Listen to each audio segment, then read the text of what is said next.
Hallelujah. അപ്പോസ്തലനായ പൗലോസ് പറഞ്ഞു, ഞാൻ ക്രിസ്തുവിൻ്റെ അനുകാരിയായിരിക്കുന്ന പോലെ നിങ്ങൾ എൻ്റെ അനുകാരികളാവുകയും.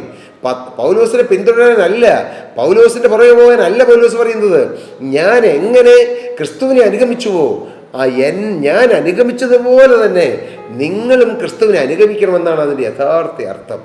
അപ്പോസ്തലനായ പൗലോസ് ക്രിസ്തുവിനെ മാത്രം ഉയർത്തുകയും ക്രിസ്തുവിനെ മാത്രം അനുഗമിക്കുകയും ക്രിസ്തുവിൻ്റെ മഹത്വത്തിന് വേണ്ടി ഭൂമിയിൽ നിൽക്കുകയും ക്രിസ്തു ക്രൂശിലൊരുക്കിയ രക്ഷ അനേകരോട് യൂറോപ്പിലെ എമ്പാടും അനേക രാജ്യങ്ങളിൽ ഓടി നടന്ന് പ്രസംഗിക്കുകയും അനേകർക്ക് സുവിശേഷത്തിൻ്റെ വിത്ത് വാരി വിതറുവാൻ ദൈവം തൻ്റെ കരങ്ങളിൽ എടുത്ത് ഉപയോഗിക്കുകയും ചെയ്ത കർത്താവിൻ്റെ വ്രതനാണ്.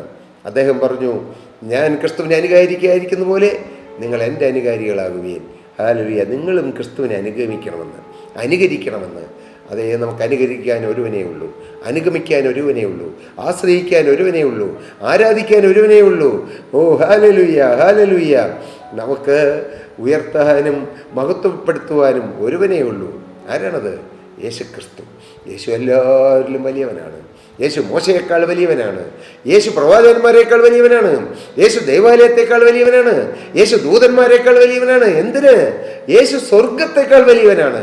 സ്വർഗത്തിലേക്കാളും വലിയവനായ രാജാതിരാജനായ യേശുവിനെ നാം ആരാധിക്കുക. അതല്ലേ ഭാഗ്യം, അതല്ലേ ഒരു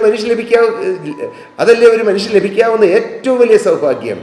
ക്രിസ്തുവിനെ ആരാധിക്കുക, ക്രിസ്തുവിനെ ഉയർത്തുക, ക്രിസ്തുവിനെ മഹത്വപ്പെടുത്തുക, ക്രിസ്തുവിൻ്റെ മഹത്വത്തിനായി ജീവിക്കുക. നിങ്ങളോ അന്ധകാരത്തിൽ നിന്നും തൻ്റെ അത്ഭുത പ്രകാശത്തിലേക്ക് നിങ്ങളെ വിളിച്ചവൻ്റെ സൽഗുണങ്ങളെ ഘോഷിപ്പാൻ, അതേ ക്രിസ്തുവിൻ്റെ സൽഗുണങ്ങളെ ഘോഷിപ്പാൻ വിളിക്കപ്പെട്ടവരാണ് നാം ക്രിസ്തുവിൻ്റെ സാക്ഷികളാകണം. അന്ധകാരത്തോട് യാത്ര പറയണം. സത്യപ്രകാശമായ യേശുവിനെ ഹൃദയത്തിൽ സ്വീകരിച്ചുകൊണ്ട് നമുക്ക് വെളിച്ചത്തിൻ്റെ മക്കളായി നടക്കാം, വെളിച്ചത്തിൻ്റെ മക്കളായി ജീവിക്കാം, വെളിച്ചത്തിൻ്റെ സാക്ഷികളായി ജീവിക്കാം. വെളിച്ചമാകുന്ന ക്രിസ്തുവിനെ ഈ അന്ധകാരമുള്ള ലോകത്തിൽ ഉയർത്തിക്കൊണ്ട് നമുക്കും ഹല്ലേലൂയ വെളിച്ചത്തിൻ്റെ പാതയിലൂടെ, വചനപാതയിലൂടെ നമുക്കും യേശുവിനെ അനുഗമിക്കാം.